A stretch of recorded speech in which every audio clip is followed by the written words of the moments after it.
Hi friends, ಇವತ್ತು ಒಂದು ಡಾಬಾ ಸ್ಟೈಲಲ್ಲಿ ಮಸಾಲ ಎಗ್ ಬುರ್ಜಿ ಮಾಡೋದು ಹೇಗೆ ಅಂತ ಹೇಳ್ಕೊಡ್ತೀನಿ. ನಾನು ಡೈಲಿ ನನ್ನ ವೀಡಿಯೋಸ್ನ ವಾಚ್ ಮಾಡ್ತಾಯಿರಿ, ಒಂದು ಲೈಕ್ ಕೊಡಿ, ಶೇರ್ ಮಾಡಿ. ನಾನು ಏನು ಮಾಡ್ತೀನಿ ಅದನ್ನು ನೀವು ಒಂದು ಸಲ ಮನೇಲಿ ಟ್ರೈ ಮಾಡಿ, ಎಕ್ಸಲೆಂಟಾಗಿ ಬರುತ್ತೆ ನೋಡಿ. ಇದು ರೆಡಿ ಇರುವಂಥ ಮಸಾಲ ಎಗ್ ಬುರ್ಜಿ. ಇದು ಹೇಗೆ ಮಾಡೋದು ಅಂತ ನಾನೀಗ ತೋರಿಸ್ಕೊಡ್ತೀನಿ. ನಾನು ಎರಡು ಮೊಟ್ಟೆ ತೊಗೊಂಡಿದ್ದೀನಿ. ಆ ಮೊಟ್ಟೆಗೆ ಸ್ವಲ್ಪ ಪೆಪ್ಪರ್ ಮತ್ತು ಸಾಲ್ಟ್ ಹಾಕಬೇಕು. ಯಾಕಂದರೆ ಮೊಟ್ಟೆ ಸಪ್ಪೆ ಸಪ್ಪೆ ಅನಿಸ್ಬಿಡುತ್ತೆ ತಿನ್ನುವಾಗ. ಅದ್ರ ಜೊತೆಗೆ ಉಪ್ಪು ಖಾರ ಒಂದು ಸ್ವಲ್ಪ ಹಿಡಿಯುತ್ತೆ. ಚೆನ್ನಾಗಿ ಬೀಟ್ ಮಾಡಿ ಇಟ್ಕೊಳ್ಳಿ, ಅದನ್ನು ಸ್ಪೂನಲ್ಲಿ ಚೆನ್ನಾಗಿ ಬೀಟ್ ಮಾಡ್ಕೊಳ್ಳಿ. ಆಮೇಲೆ ಒಂದು ಬಾಣಲಿ ಇಡಿ, ಒಂದು ಚಿಕ್ಕ ಬಾಣಲಿ ಇಟ್ಬಿಟ್ಟು ಸ್ವಲ್ಪ ಎಣ್ಣೆ ಹಾಕ್ಕೊಳ್ಳಿ. ಅದಕ್ಕೆ ಎಣ್ಣೆ ಬಿಸಿ ಆದಮೇಲೆ ನಾವು ಮೊಟ್ಟೆ ಒಡೆದಿಟ್ಟಿದ್ವಿ ನೋಡಿ, ಆ ಮೊಟ್ಟೆನ ಹಾಕ್ಕೊಳ್ಬೇಕು. ಆಯಿತಾ? ಹಾಕಿದ್ಮೇಲೆ ಅದಕ್ಕೆ ಮೆಣಸಿನ್ಕಾಯ್ದು ತರಿ ಪೌಡರ್, ಇದು ಚಿಲ್ಲಿ ಫ್ಲೇಕ್ಸ್, ಇದಕ್ಕೆ ಬೇರೆ ರುಚಿ ಇರುತ್ತೆ.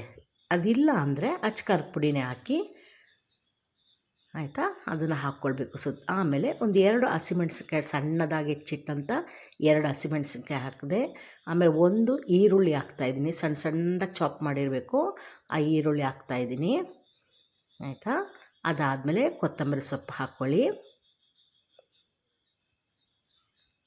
ಇದಿಷ್ಟು ಆದಮೇಲೆ ಒಂದು ಸ್ವಲ್ಪ ಉಪ್ಪು ಹಾಕ್ಕೊಳ್ಳಿ. ನಾವು ಆಲ್ರೆಡಿ ಹಾಕಿದ್ದೀವಿ, ಉಪ್ಪನ್ನ ನೋಡಿ ಹಾಕ್ಬಿಟ್ಟು ಮುಚ್ಚಿಡಿ. ಸಿಮ್ಮಲ್ಲಿಡಿ, ಸ್ಟವ್ನ ಸಿಮ್ಮಲ್ಲಿಡಬೇಕು, ಮುಚ್ಚಿಡಿ. ಆಗ ಇದು ಸೈಡ್ಸ್ ಎಲ್ಲ ಒಂಚೂರು ಬೆಂದಂಗೆ ಆಗಿರುತ್ತೆ. ಅದನ್ನು ಸ್ಪೂನಲ್ಲಿ ಜಾಗ ಮಾಡಿಕೊಡಿ ಅದಕ್ಕೆ ಮತ್ತೆ ಫ್ರೈ ಆಗಲಿಕ್ಕೆ. ಪುನಃ ಮುಚ್ಚಿಟ್ಬಿಟ್ಟು ಒಂದು 2 ನಿಮಿಷ ಆಗಲಿ. ಸಿಮ್ಮಲ್ಲೇ ಇಡಬೇಕು, ಇಲ್ಲಾಂದರೆ ಮೊಟ್ಟೆ ಸೀದೋಗುತ್ತೆ. ಸಿಮ್ಮಲ್ಲಿಟ್ಬಿಟ್ಟು ಮತ್ತೆ ಇದನ್ನು ನಿಧಾನವಾಗಿ ತೆಗೆದು ಉಲ್ಟಾ ಮಾಡಬೇಕು. ಉಲ್ಟಾ ಮಾಡಿಬಿಟ್ಟು ಬೇಯಿಸಬೇಕು. ಕ್ಲೀನಾಗಿ ತೆಗೀರಿ. ಅದನ್ನು ತೆಗೆದು ಏನು ಕಿತ್ತೋಗೋದಿಲ್ಲ ನಾವು, ಯಾಕಂದರೆ 2 ಸಲ ಬೇಯಿಸಿರ್ತೀವಲ್ಲ, ಕಿತ್ತೋಗೋದಿಲ್ಲ. ಈಗ ಇದನ್ನು ಉಲ್ಟಾ ಮಾಡಿದ್ದೀನಿ ನೋಡಿ, ಆಯಿತಾ? ಉಲ್ಟಾ ಬೇಯಲಿ.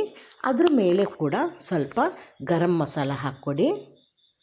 ಯಾಕಂದರೆ ಕೆಳಗಡೆ ಮಾತ್ರ ಈರುಳ್ಳಿ ಅದೆಲ್ಲ ನಮ್ಮ ಬಾಯಿಗೆ ಸಿಗೋದು. ಫುಲ್ ಸಿಗಬೇಕು ಅಂದರೆ ಇಲ್ಲಿ ಮೇಲೆ ಕೂಡ ಒಂದು ಸ್ವಲ್ಪ ಗರಂ ಮಸಾಲ ಹಾಕ್ಕೊಡಿ, ಒಂಚೂರು ಪೆಪ್ಪರ್ ಪೌಡ್ರ್ ಹಾಕಿ, ಆಯಿತಾ? ಸುಮ್ಮನೆ ಸ್ವಲ್ಪ ಮತ್ತು ಚಿಲ್ಲಿ ಫ್ಲೇಕ್ಸ್ ಒಂದು ಸ್ವಲ್ಪ ಹಾಕ್ಕೊಳ್ಳಿ. ಇದಿಷ್ಟು ಹಾಕ್ಬಿಟ್ಟು ಸರ್ವ್ ಮಾಡ್ಕೊಳ್ಳಿ. ಒಂದು ಪ್ಲೇಟಲ್ಲಿ ಇದು ಮಸಾಲೆ ಎಗ್ ಬುರ್ಜಿ ಇಟ್ಕೊಳ್ಳಿ, ಸೈಡಲ್ಲಿ ಬಿಸಿ ಅನ್ನ ಇಟ್ಕೊಳ್ಳಿ, ಅದೊಂಚೂರು ಇದೊಂಚೂರು 2 ಮಿಕ್ಸ್ ಮಾಡಿ ಊಟ ಮಾಡಿ. ಆಹಾ, ಸೂಪರಾಗಿರುತ್ತೆ.